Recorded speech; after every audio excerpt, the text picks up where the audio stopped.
Welcome to the Starter Girlz Podcast, your ultimate source of inspiration and empowerment. We're here to help women succeed in every area of their lives: career, money, relationships, and health and well-being, while celebrating the remarkable journeys of individuals from all walks of life who've achieved amazing things.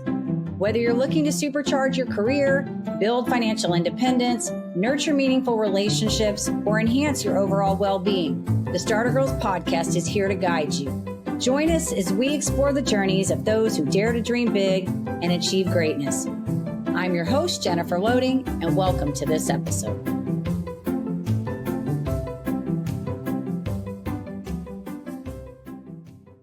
Welcome to another episode of the Starter Girlz Podcast. Wherever you are tuning in today, we are so glad to have you. I am your host, Jennifer Loehding, and I'm super excited to get this episode going today. So I want to open up with this.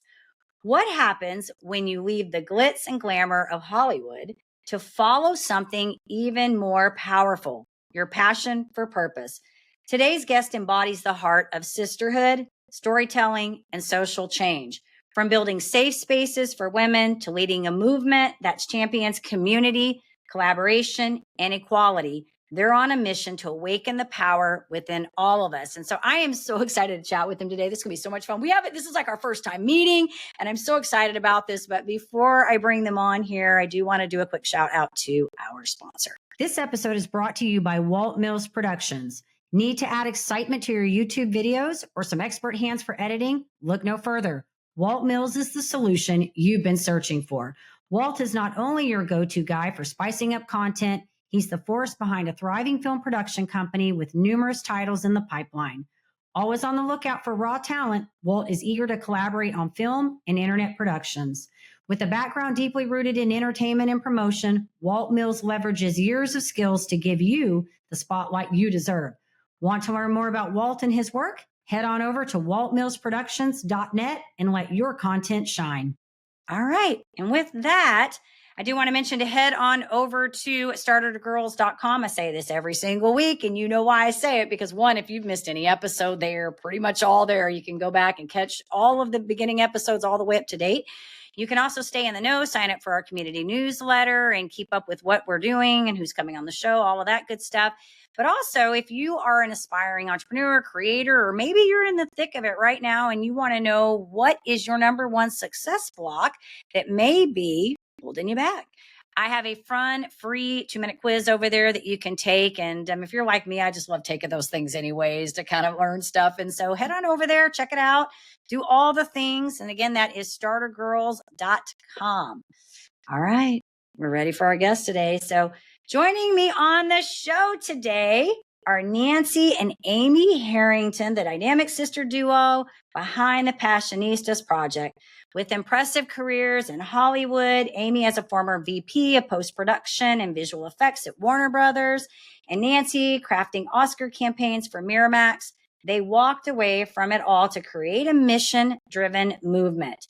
Through their podcast, Global Sisterhood, and Power of Passionistas Summit, they empower women, especially those from underrepresented groups, to pursue their dreams and amplify their voices. From past conversations with legends like the late Carol Burnett to spotlighting rising change makers, Amy and Nancy are redefining what it means to live passionately and purposefully. So, welcome to the show, ladies. I'm so excited to have you here today.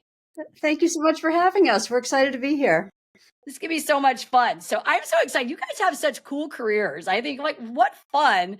You guys have gotten to do the cool, and now you've just sort of are still getting to do the cool, but in a different way. You know what I mean? It's like you guys have just sort of lived this fun, even if it's been behind the scenes, sort of this fun, cool existence. And so I want to kind of open up with that. I want to talk a little bit about what you're doing now, and then we're going to backpedal to what led you to this. So let's start there with what this whole Passionista Project is for you guys. Passionistas Project is a beautiful online community of women who come together to share their unfiltered stories and lift each other up. So it's a place, it's sort of like our own private Facebook group, and people can come and introduce themselves and get to know one another And we have workshops and classes and networking events. We have our annual Women's Equality Summit and so much more. It's just a beautiful place where women can get the information they need about business development, personal growth, and social impact, because all of the women in our community are women who are giving back in some way and want to make the world a better place. Yeah. So what I'm hearing is, so it's really just a great way for women to come together and kind of collaborate, so to speak, right? Yeah. Absolutely.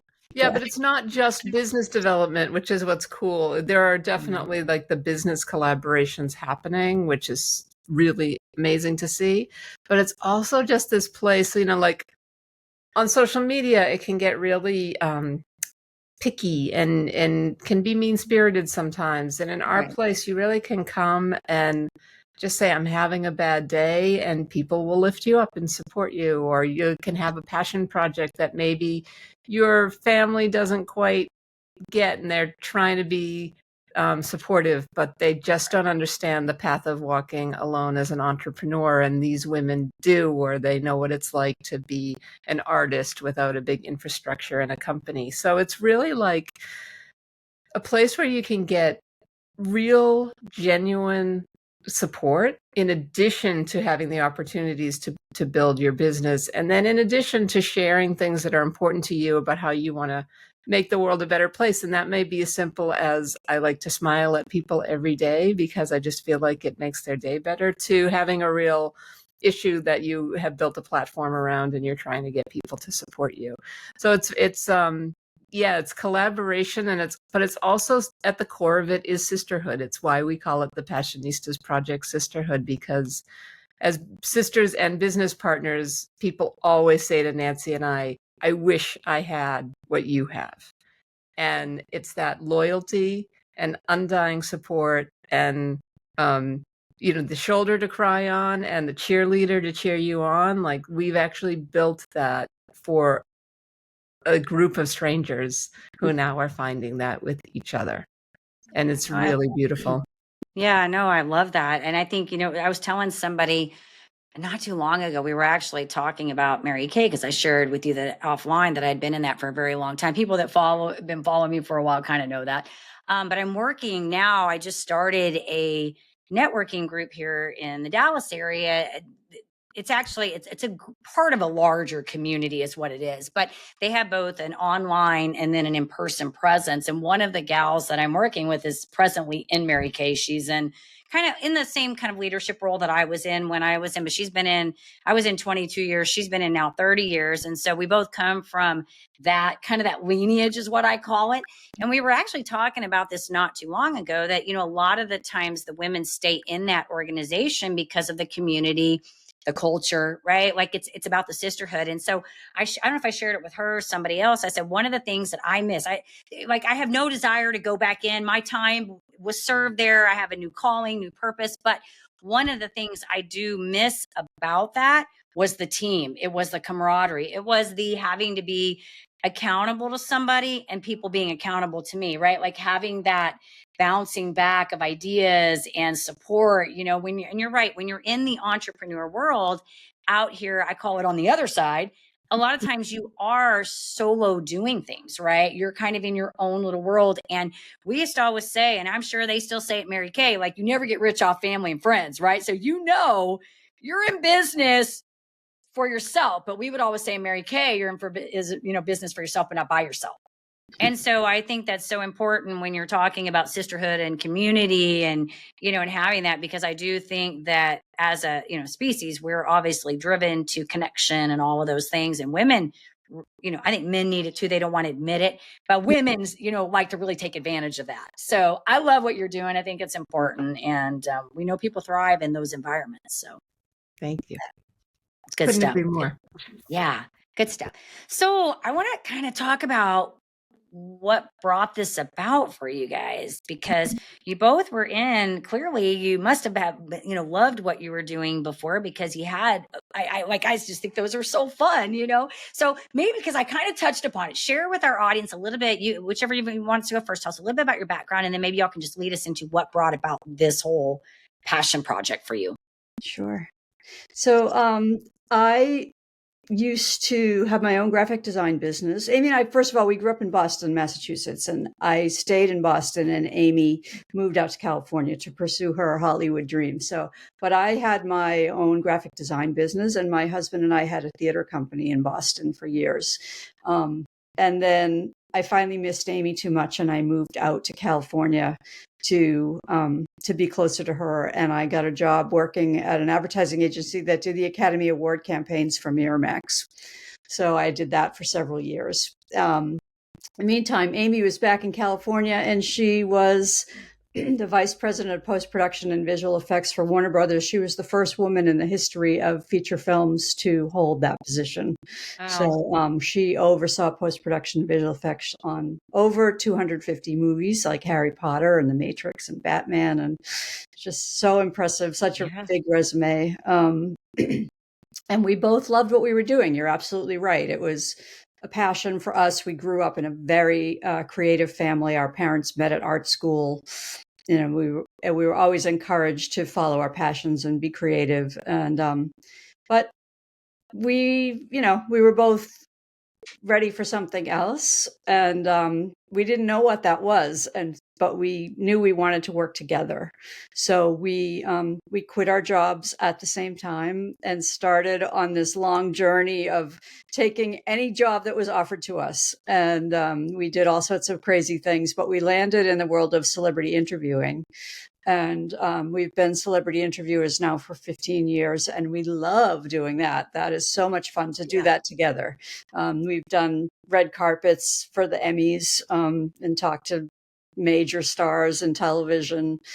We've done archival interviews for the Television Academy. So we sit with someone involved in television behind the scenes and on the camera for like 3 or 4 hour interviews, and they're just so much fun. But something was missing for us, and we just felt like we wanted to be doing something that gave back more and that was more impactful. And it was around the time of the Time's Up and Me Too movement. And we really wanted to be telling the stories of women who were empowered and who were doing amazing things that nobody was hearing about. Everybody heard about the celebrities all the time. We wanted to talk about the women whose voices weren't being heard. So we started a podcast too, and similar to you, we didn't really know what we were doing. We Googled it, and how do you start a podcast? And we started it in 2018, and through the course of that, we decided to do a women's equality summit every year. So we do a summit where we bring women from marginalized communities together. We give them a topic and they tell their story around that topic. And then we have a beautiful roundtable discussion that talks about their common stories, but also celebrates their differences. And then a year and a half ago, we launched the online community. So it's been this long journey for us of really discovering our purpose and really getting to the heart of, what we do is share women's stories and women's whose voices have been silenced, and their stories need to be heard. Yeah, no, I love it. Isn't it crazy though, how when you say this long journey, like how you have to go through this whole process of like, you like wish you could just cut the corners, right? And you got too quick, but then it wouldn't be as like, we wouldn't have the ferocity behind it. You know what I mean? Like if you just got to it easily, it would just be like, okay, I did that next, but it's like, you have to go through this whole evolution of, what am I supposed to be doing with this? And where is this going? But it's such a beautiful thing. Yeah. Yeah. I think when you find your purpose, you aren't going to give up. Like it's not easy. It's not easy building an online community. It's not easy serving women from marginalized communities. That's why they're marginalized, is because people intentionally are holding them back. Right. And, Nancy and I had this realization a few years ago, like, wow, it's hard to get people to financially support an organization that is serving these women. But we're not going to give up. It's probably why a lot of people do give up. But it's like, yeah, we're not giving up on this because it's what gets us out of bed every day. And It's our passion. And now that we know these women personally, we are going to keep fighting and making this work, making this successful is all that matters to us. Yeah, I love it. Well, I feel a little bit of empath in there, because I think those of us that pick up on these things, we do, they become kind of who we are, sort of our existence, but I love this story, and I love, I think it sounds like you guys you're doing a little bit different than I do, but I feel the passion, and I love this. I can share with you when you talk, or say, I hear you when you talk about the interviews and the stories, because it's crazy to me. Like, I always tell people, like, I'm a sucker for a good story. Like, I love people's stories. Now, I'm not talking the ones where people are just moaning and growing. I'm talking the ones where people are like survivors and they're really doing things and making a difference. And so people always ask me, they're like, how do you, find your people that come on your show? And as you can probably tell, I don't really have a shortage. I'm so glad you guys got in as fast as you did, because I think I opened some dates up because I was trying to find more dates for people, but I never really have a shortage of people to come on the show. It's more for me of going through and finding the people that I really want to talk to and talk about their stories, and I don't know about you, but I don't always really even care who they are in as much as about what they stand for and who they are as an individual. Like, I don't care how glamorous they are. Like, you guys have a really cool story and I love it, but I also love what you're doing. You know what I mean? And so it's like when I go through and I'm looking for guests, it's like I'm looking for this, like, it's like this X factor, like this person that's either just really passionate about what they're doing, they've got this really raw story, or there's something about them that just gets me excited, and it's that fire inside. And so I'm with you. I love the stories, and I think it's just fun when we get to share them and put that out there for people to hear and see other people doing great things. Yeah, absolutely. When we started our podcast, we one of the things we did was we asked everyone that we interviewed to nominate someone. Mm-hmm. So it served a couple purposes. One, the women that were nominated felt comfortable with us and knew that they were being recommended by a friend. But it also created this amazing spider web for us, because we were introduced to so many people that we never would have ordinarily met doing extraordinary things. And one of our favorite stories was we went to a woman's house. In the very beginning, we used to lug around gear and cameras and lights and interview people. We are grateful for Zoom now. But we went to a woman's house to interview her, and she's like, I know, you want me to nominate someone. So this woman right here sitting at my dining room table is Lynn, and you should interview her when you're done with me. And we're like, no, it doesn't work that way. We need to prepare and write our questions and do some research. And she's like, no, you don't understand. Lynn is the largest arms dealer in the world. She buys discarded nuclear weapons and melts them down to make peace angels. And we were like, okay, how much time do you have, Lynn? And we were there. We spent the whole day at this woman's house doing both interviews.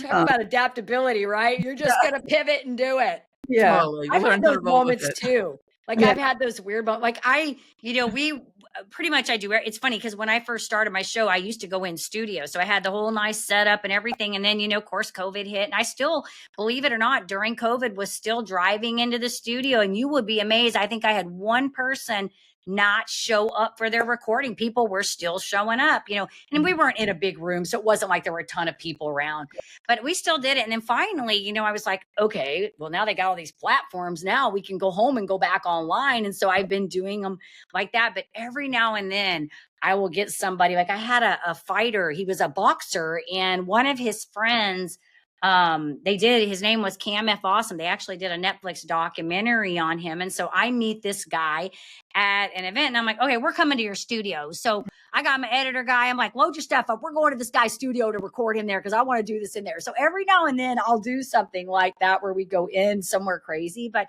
I've had those too, where you're like, just pivot, make it work, sit down. We're just going to do it. Like, however it comes out it comes out. We're going to do it. So I think it's a great thing. Women are great at just, adapting and making those pivots. So I love it. I love it. So I'd love to know, and I want to talk to you even too about working as sisters, because I think this is a great topic too, the family thing working. But I would love to know, besides this arms deal, that sounds like that was a great one. What's been maybe one of your other coolest stories that it kind of has still stuck with you? Yeah. I mean, I think, there have been so many. I'm always just, grateful that we've met this woman, Selene Luna, who is a disability rights activist. She's a woman living with a disability. She's a little person. And when we did our first summit, we really were, the goal was diversity. And we were realizing that we didn't know a lot of people in the disability community. And so we through our network of people, just started to ask around. We were looking for just someone to do a short presentation about their life. And somebody suggested that we reach out to Selene, who none of us knew. She's a stand-up comedian, among other things. And so our friend said, "Oh, you should check out this woman, and here's her website."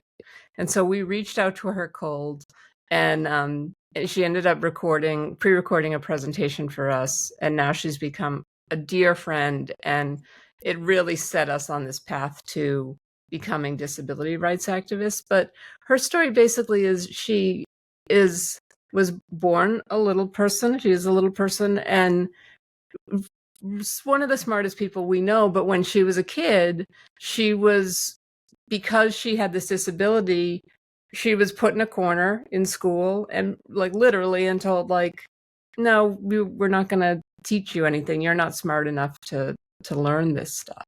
Yeah. And she's brilliant. And so she spent her entire life being kind of put in a corner, and she became an actress and was getting roles that were typical of, people with her with her disability. Which is, she explains it as always the creature or the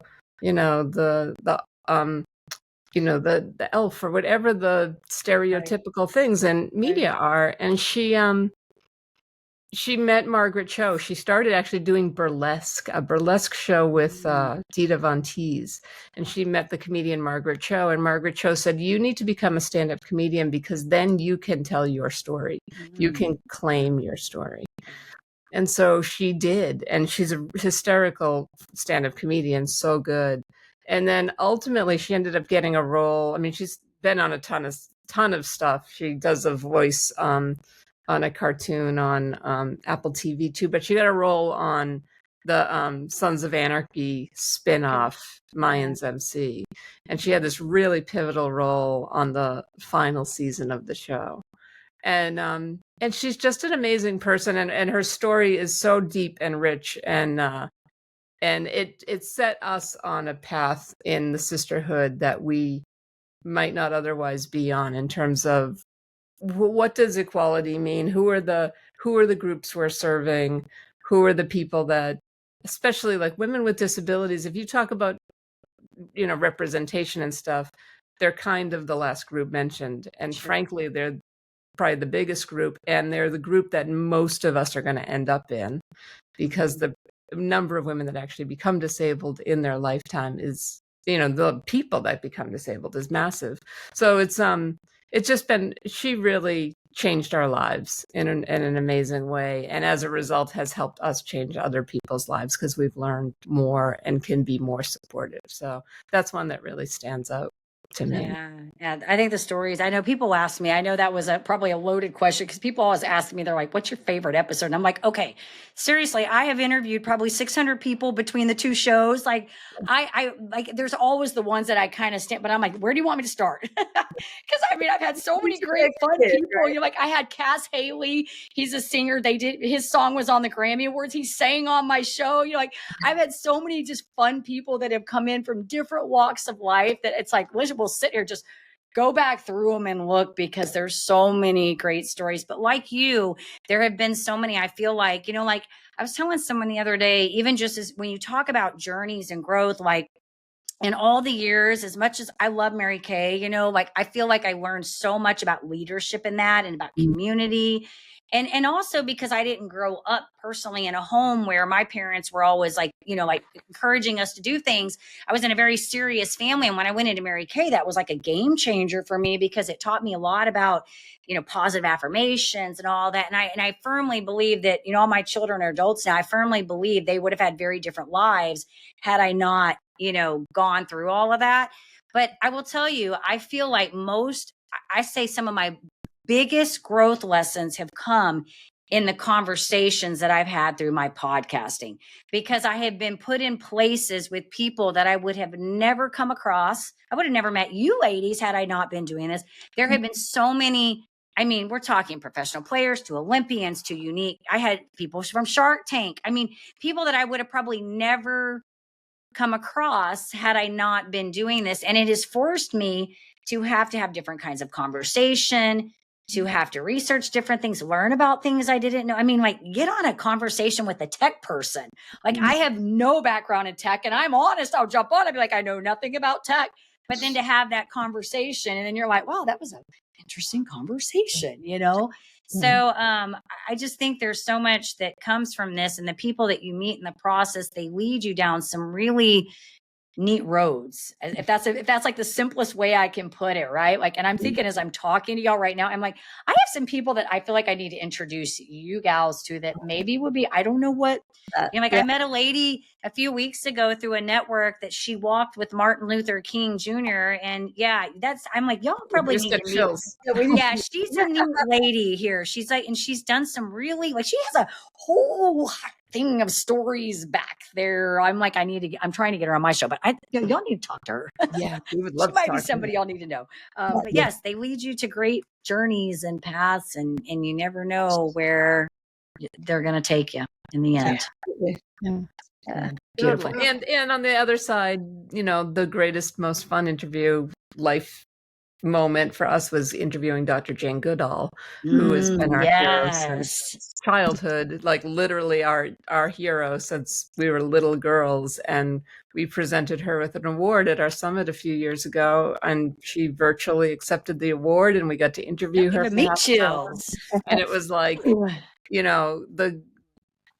with all due respect to all the wonderful people in our lives, it was probably the greatest moment we'll ever have in our lives. Yeah. Was actually talking one-on-one with, our hero. So wow, that's so awesome. I know. Yeah, it's funny because I always, again, going back to this whole idea of like how things happen, all those years I was doing all that Mary Kay, we always would talk about Zig Ziglar, right? And so then I moved here to Dallas, and I tell you, things always come full circle. It's so weird because 2 years ago, I run into a guy who basically traveled with Zig Ziglar for like 20 plus years. He was on stage with them, traveled around with them. And then I ended up doing a presentation. I had him on my podcast, and then I ended up doing a side-by-side presentation with him at a speaking gig. And it was so funny because I remember somebody coming up to me. He's a very strong presenter. I mean, he's really good. And I had somebody come up to me, and they're like, you did pretty good. You held your own against that Brian Flanagan.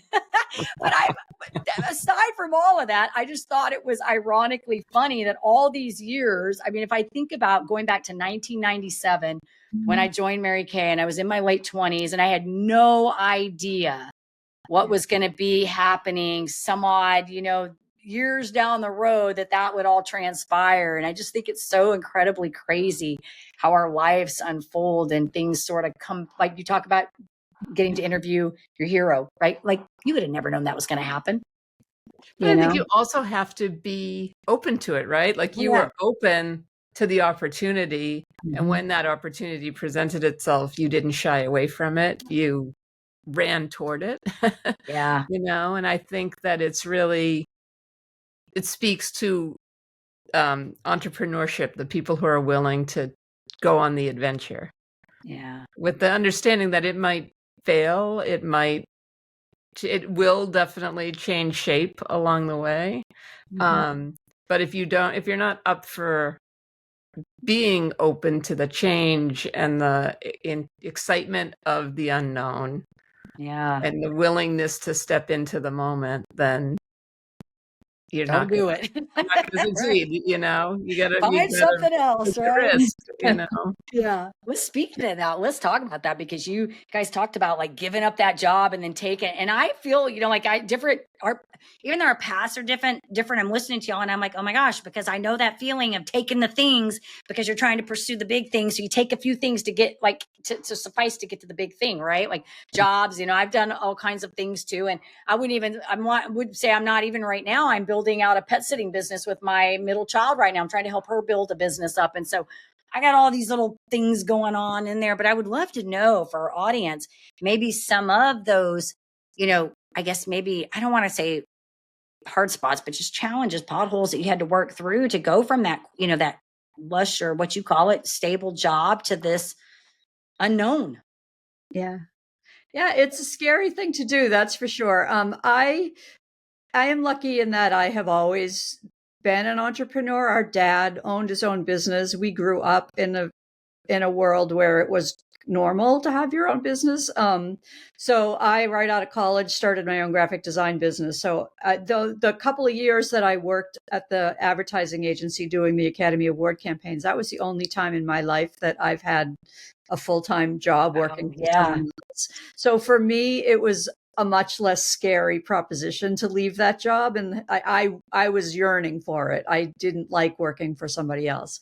But for Amy, it was totally different situation, because right out of college, she got into the Hollywood system. And so I'll let her talk about that. But it definitely a scary thing to leave that stability.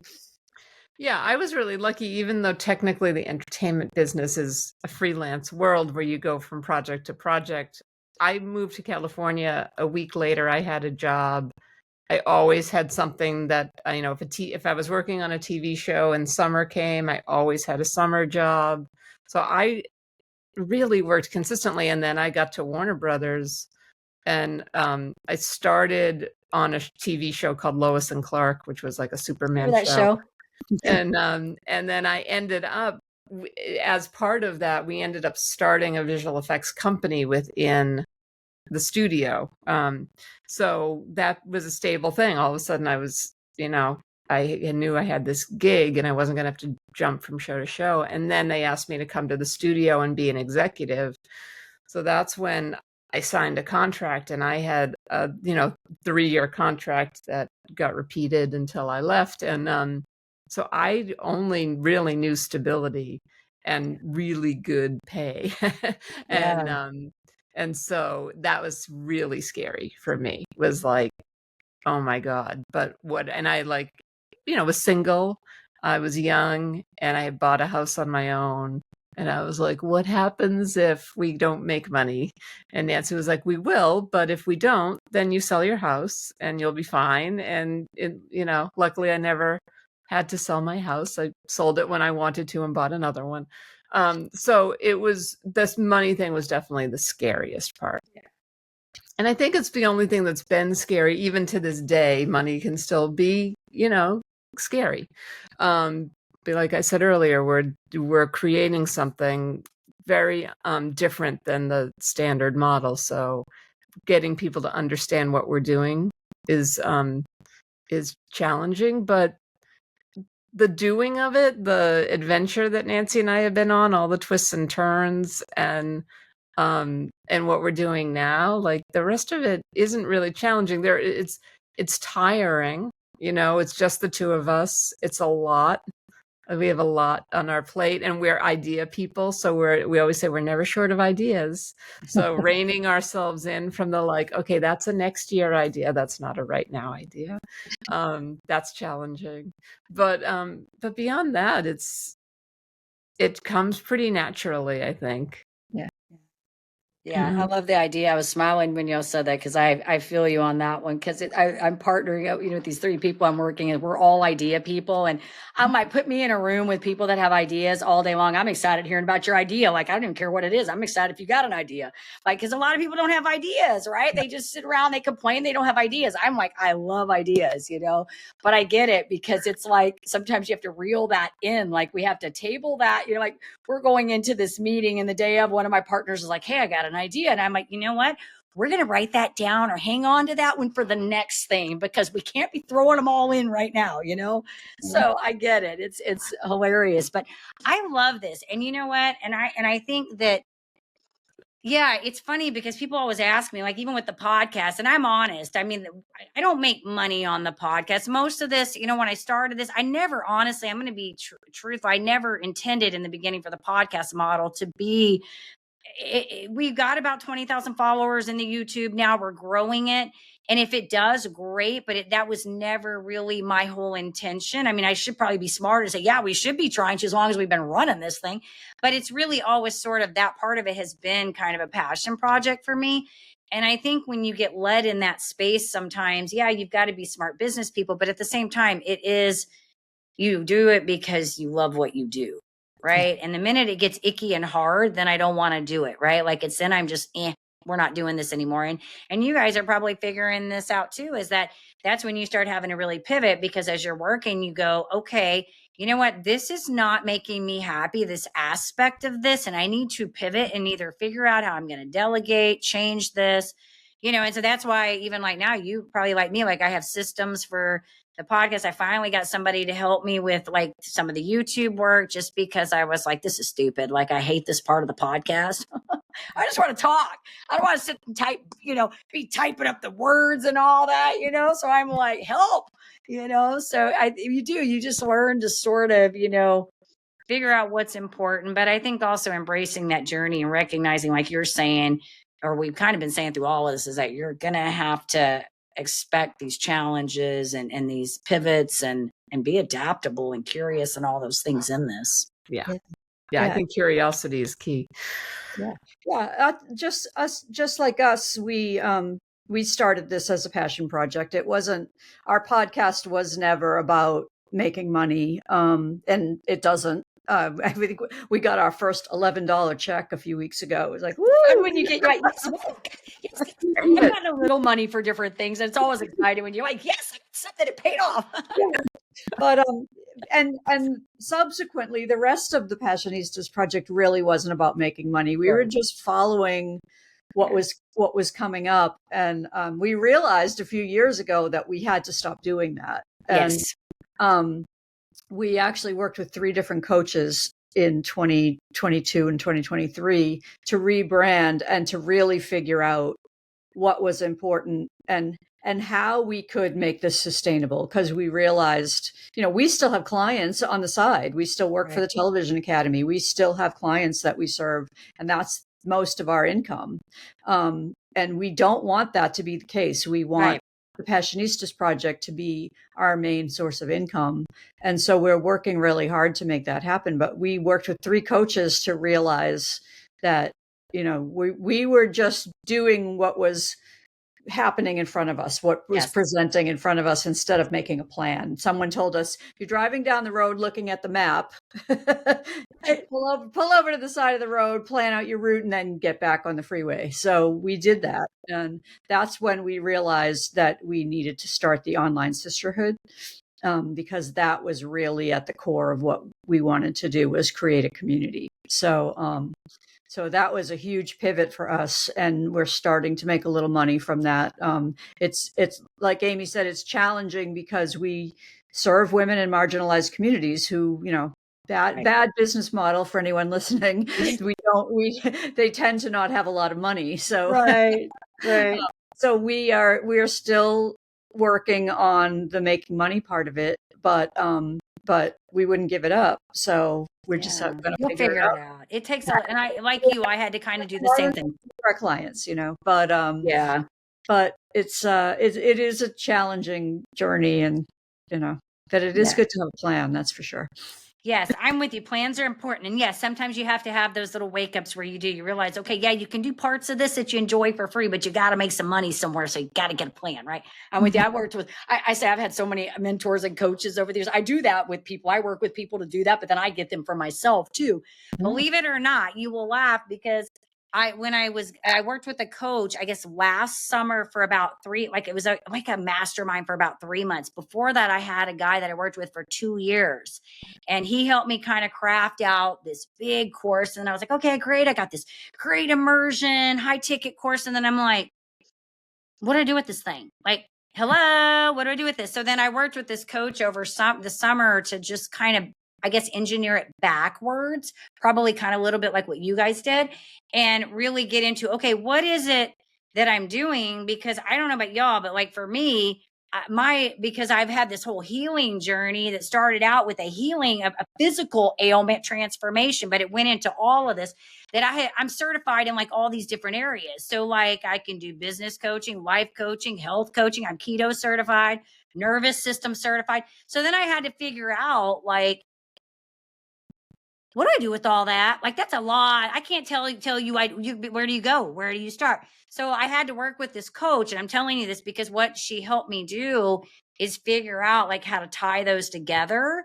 Like, what was the thing I'm trying to solve? And the thing I was trying to solve is how do I help basically high achievers make transformation that actually stick. Doesn't matter whether they're doing health transformation, life, all of it ties together, because really how you do one thing's how you do all, but whatever way they come to me, the methodology is the same. And so my point I'm telling you this is that I had to also get a coach to help me see that I was kind of sort of spinning my wheels. I had all these ideas and these great things I was trying to do, and I was wanting to help, but I have to figure out how to make money at this. And I had to get clear on what that looked like and what I was trying to do. And so that was like a big eye opener for me. And it's so funny because I'm now working with my friend who's sort of the one that's in Mary Kay is sort of she's got this whole like wardrobe clothing thing she does where it's all like personality. And so we've kind of sort of been going through that whole thing, like helping her brand and how does she move from this to this broader, and tie it all together. It's a lot of work. Well, it's interesting, like, when you talk about your position, your, career in particular, it's like, it comes down to the messaging, right? Yes. Like we had the same thing. Like we do this and we do this and we do this. And it's like, we help women tell their own unfiltered stories. Yes. They can come to our community, and there's a platform where they can share what's going on in their life, and they can talk about themselves, and they can educate other people in what their business is or what they're personally going through. Like they tell their story. We have the Power of Passionistas Summit coming up August 26th through 28th. It's a virtual summit. We help women from around the world tell their stories. They literally come. We do a storyteller event, and then we have a conversation with the women on that panel after we watch their stories. We have an anthology book series that we started, Awakening Your Power. Women come, we interview them, we help pull out their moment of awakening. We help them tell their stories. And so if you look at what we do from like, oh, they have a community and they have a book and they have a summit and they have a podcast, and it's like, yeah, that's really confusing. Right. We help women tell their stories. Bingo. And, Yes. and that's what you had to do. It's like, exactly. Oh, okay. Yes. I help people in transformation. Yeah. Yeah. No, you're right. It comes down to messaging. Yeah. It's at the end of the day. Julie always says, like, people don't care about the boat that gets you there. They care about the island that they end up on. Yes. And yes. It's like, yeah. Right. Okay. No, I actually got it down to like, I have a 4-step system that I developed that helps make transformation stick. That's what it came down to. But you are so right. It comes down to messaging, because I would go into a networking event. And it's like, what do you do? And I'm like, what angle are you coming from? Are we talking health? Are we talking life? Are we talking business? What are we talking about? And I realized like, what is it that I'm trying to do with people? It's like, I figured out, like, cause I started coaching in all these different areas, and I realized, what is it that I had to go through to make the biggest transformation? And I started figuring out sort of this like pattern that I did, that I've kind of it's not all like perfect, but I have sort of a 4-step thing that I did. And I started seeing this and I'm like, okay, every time I do this similar thing, doesn't matter what I was talking about, but I would do this similar thing, we would have a better luck if I could get them to go through all this. And so that's how it came down. But you're right. It was total. And I tell you that 3 months I worked with her, oh my gosh, you know, how many times I would sit there and I'd look at that thing and I'd be like, okay, what is it we do? What are the pain points? Okay, they don't care what I'm doing. I've got to get them the result they want. So how do we get the result? Just take them to the end, you know? And so they want things that are going to stick, sustainability, you know, reduce burnout, all of those things. So anyways, I say that to you to commend you because that is a hard process for real. Yeah, when we were working with one of our coaches, she like took us to the very beginning. She's like, all right, what are your 4 keywords? And we were like, oh, okay. And then we worked with her for weeks and months on what our 4 keywords were. We kept changing them: purpose and passion and inclusivity. And it took us, I don't know, a good 6 months to land on sisterhood. And she was like, finally, I knew you were going to get there eventually. Yeah, it's like when you know too, like right when it clicks, it's like, yes, that's what I feel like. It's like you have to go through this, you know, this whole journey to get it. But then when it does, and that's what I tell people when I'm working with them, I'm like, you're gonna know because it's gonna hit you. It's just gonna, that's it. You know, like I came up like my whole system, I call it an inner block detox. That's what it basically is because it's like a detox, really. And I'm like, that's it. Like it just, when it hit, you know, so I love it. I do want to ask y'all, and I brought this up in the beginning. I want to come back to this talking about working with the sister because you are the sisterhood and you are 2 sisters working. And I would love to know from your perspective, you know, what that's like for y'all. Like, what is that being able to work together, you know, as family and sisters in this whole project? Yeah. We are so incredibly lucky. It's easy and beautiful for us. We thank each other every single day. And we know it's unusual. You know, we talked to someone yesterday who was like, I could never work with my sister. I love her, but I could never work with her. We often joke that we share a brain. We say that we can't even imagine what it's like to be a twin because our connection is so tight that I can't imagine a tighter connection. Yeah. But we are very lucky in that we never disagree, very, very rarely. So when we do, we know it's something that's important to one of us.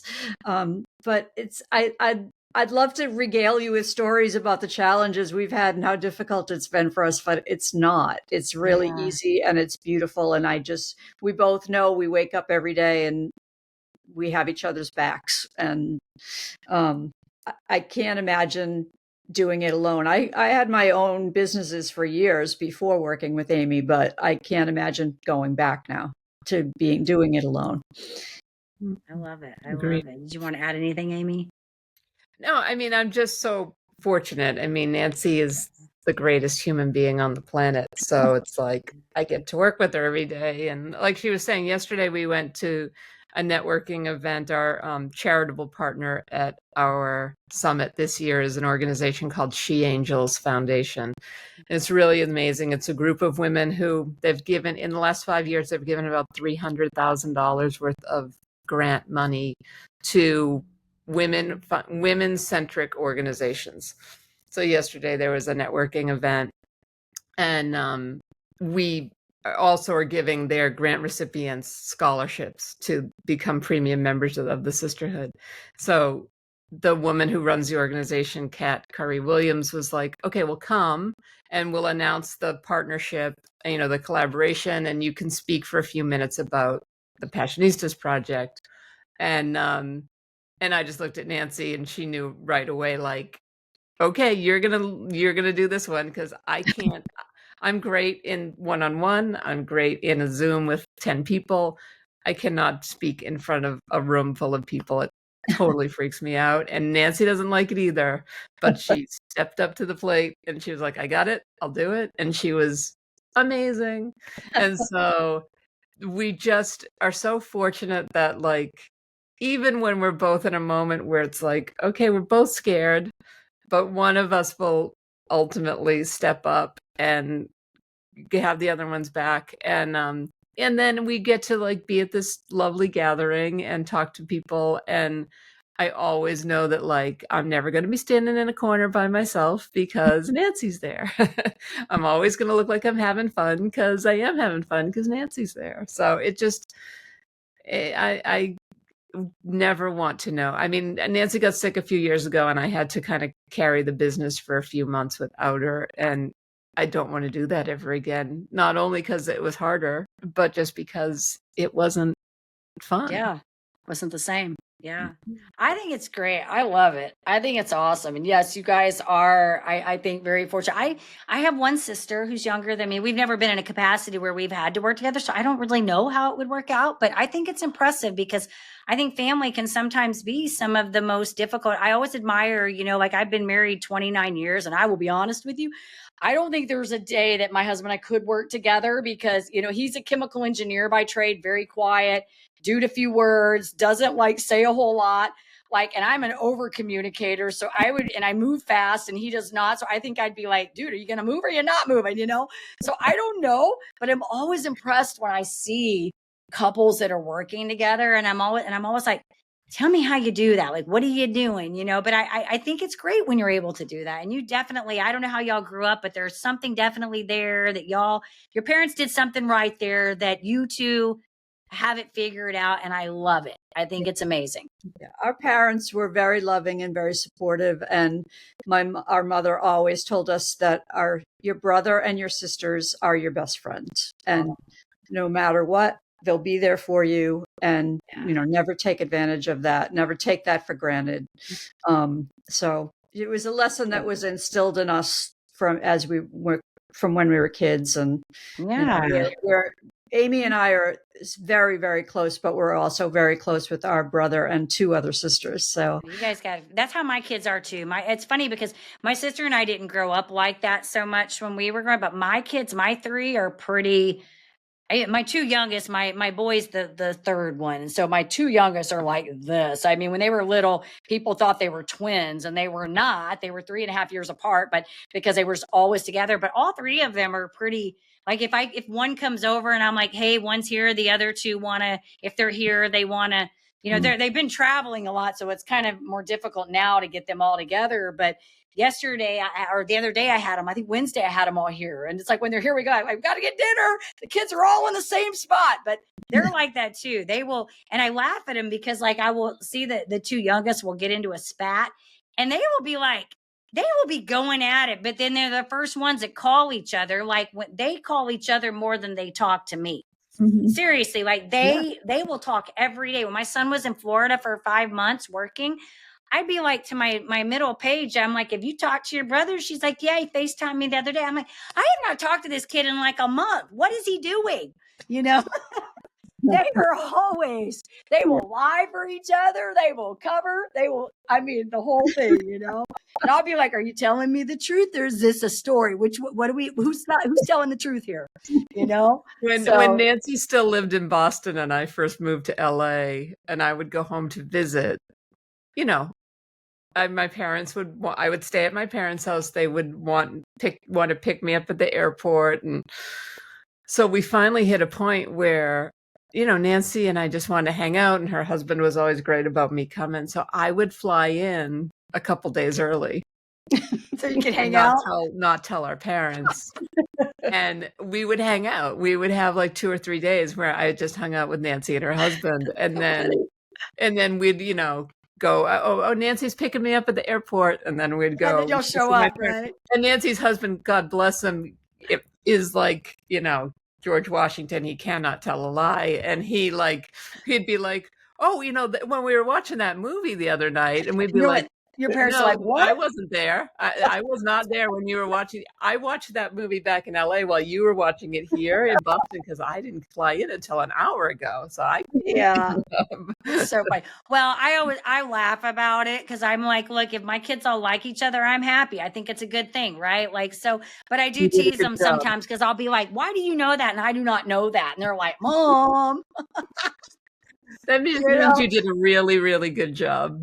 Yeah, I tried. I tried. You want your kids to have each other's back. I mean, at the end of the day, as parents, right? You want your kids to have each other's back. You don't want them out in the world by themselves and navigate. In fact, I was with my oldest yesterday because my husband was trying to help her save money and working on a turbo in her car. And she just got back from Paraguay. She was out of the country for 30 days. And I told her, I said, you and your sister, because the middle one loves to travel. She was in Japan in March. They're both little travelers now. I'm like, you two should plan a trip together and go. And she's like, yeah, because she speaks fluent Spanish. They could go to South America, and Paige doesn't know Spanish, so she could be her little bodyguard, So she's like, yeah, we should do that, So I'm all for it. If they all want it, if they like each other and they want to do it, go for it, So I commend you. You guys are awesome.